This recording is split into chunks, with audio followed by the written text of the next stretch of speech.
secara umum 99% itu nggak ada masalah gitu. Jangan masalah yang kecil dibesar-besarkan. Ya, semua di tempat dimanapun di Papua kan juga aman-aman saja. Kita karnaval juga aman, kita kesini juga nggak ada masalah, ya kan? Kita malam makan di restoran juga nggak ada masalah. Jangan dikesankan justru yang dibesarkan yang negatif-negatif. Itu merugikan Papua sendiri. Tidak seperti Pak Jokowi. Ya, kami di Sorong, di pegunungan, dimanapun semua ngomong bahasa yang sama, bahwa Pak Jokowi itu juru selamat, penyelamat. Ya, Assalamualaikum warahmatullahi wabarakatuh. Papua merupakan ladang kompetisi politik nasional, juga ladang ekonomi nasional. Banyak hasil kekayaan alam di Papua digerogoti oleh orang-orang di tingkat nasional. Dan dalam perjalanan Indonesia merdeka, mereka mengangkat hasil kekayaan alam di bumi Papua, dibawa ke mana tahu. Nggak ada rimbanya, nggak ada ceritanya.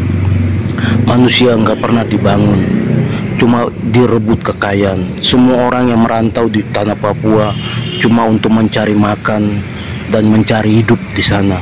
Mereka tidak pernah memikirkan kota Papua, manusia di Papua. Jokowi datang sebagai penyelamat. Disinilah Jokowi meletakkan dasar kemanusiaan yang lebih tinggi. Jadi kalau orang Indonesia bicara tentang kemanusiaan itu tidak bisa bicara secara teori melulu.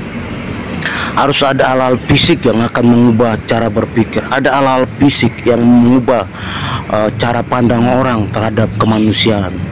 Itu yang Jokowi lakukan di Papua. Bukan di Papua aja, di Indonesia termasuk Jakarta.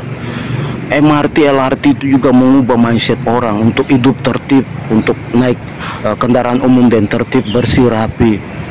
Sama hal itu yang Jokowi bawa ke Papua juga. Bicara tentang kemanusiaan. Dia bangun youth kreatif, tentang gedung youth kreatif, anak-anak Papua bisa kreatif di sana. Dia bikin pon di Papua, bagaimana kreativitas orang di sana dibangun tentang olahraga.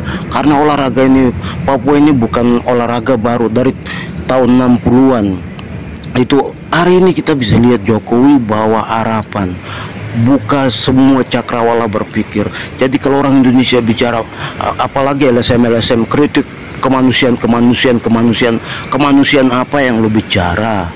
Jokowi ini dia bangun tentang kemanusiaan. Hal-hal fisik itu membawa orang dalam berpikir, mengubah paradigma. Bisa bangun jembatan yang gede, bisa bikin gedung-gedung besar. Itu semua mengubah orang untuk mengasah diri ke sana. Oh, saya bisa lakukan ini, saya harus sekolah bagus. Nah, itu wilayah-wilayah yang pemimpin taruh di Papua hari ini. Makanya Papua, orang-orang Papua bicara Jokowi adalah penyelamat. Itu karena bagian dari situ. Jalan yang bagus, ada jembatan, ada airport yang bagus, bandara yang bagus. Itu anak-anak muda akan lihat, oh kalau saya jadi pemimpin, saya jadi bupati, wali kota, saya harus bisa kerja begini. Kan dia bawa paradigma, dia bawa cara berpikir orang ke sana. Dari hal-hal fisik ini mengubah kita untuk berpikir maju.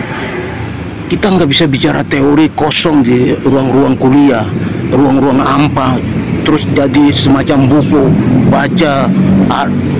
Ini pom bensin di pedalaman yang jadi satu harga di Papua. Ini cara-cara yang Jokowi bawa ini secara fisik mengubah. Tahun 60-an sudah sumbangkan putra-putri terbaik untuk bangsa ini, dari tingkat olahraga, dari kompetisi olahraga sampai kemarin angkat besi almarhum Rumbewas.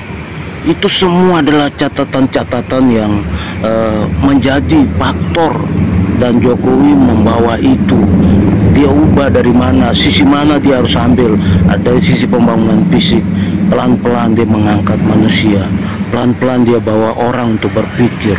Itulah, jadi kita jangan sampai mengedepankan teori-teori kosong di ruang-ruang hampa dengan seminar-seminar, dengan diskusi-diskusi yang tak berguna yang ada di ruang-ruang kosong itu.